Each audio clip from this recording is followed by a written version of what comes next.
இயேசு கிறிஸ்து ஒருவர் தான் நம்முடைய பாவங்களுக்காக ரத்தம் சிந்து மரித்தார், உயிர்த்தெழுந்தார் என்று திரும்பி ராஜாவா வரப்போகிறார் என்று நான் சொல்லுவேன் என்று ஒரு தாகம்.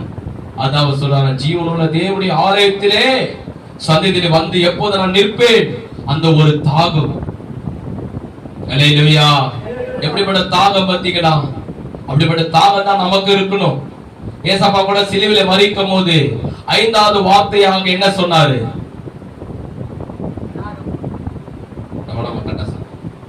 5வது வார்த்தை என்ன சொன்னாரு? ஏசப்பா நான் தாகமா இருக்கு சொன்னாரு.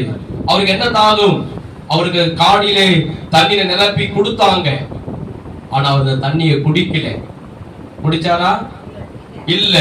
ஆனா ஏனென்றால் ஆத்துமாக்கள் ரட்சிக்கப்படணும், பாவத்திலிருந்து மனம் திரும்பணும், நரகத்துக்கு போக கூடாது, நித்திய ஜீவனுக்குள்ள வரணும் ஒரு தாகம்.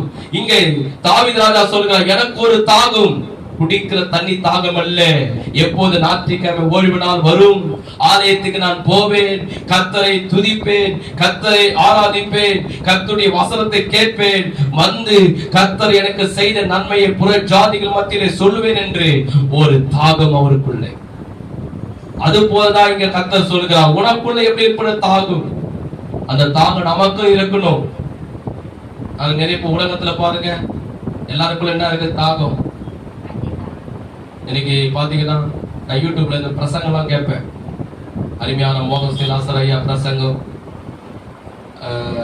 சதீஷ் பாஸ்டர் என்ற அவர் இருக்கிற அவருடைய பிரசங்கம் கேட்பேன். கேட்கும் போது நிறைய ஆட் வரும், உலகப்பரமான ஆட். என்னன்னா, இந்த வீடு வாங்கிங்க, இந்த கார் வாங்கிங்க.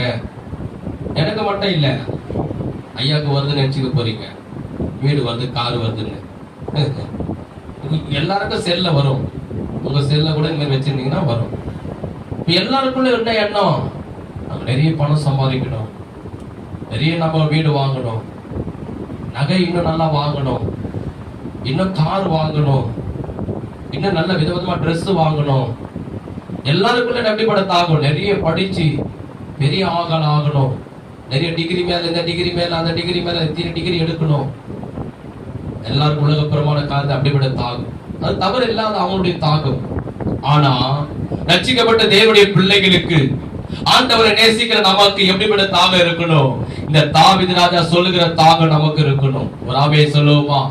ஞாயிற்றுக்கிழமை எழுந்த உடனே ஆலயத்துக்கு போகணும், கர்த்தரை துதிக்கணும், கர்த்தரை ஆராதிக்கணும், கர்த்தருடைய சமூகத்திலே அழிந்து போகிற ஆத்துமாக்களுக்காக, பாவத்திலும் குடியிலும் வேசித்தனத்திலும் அழிந்து போகிற ஆத்துமாக்களுக்காக ஜெபிக்கிற ஒரு தாகம்.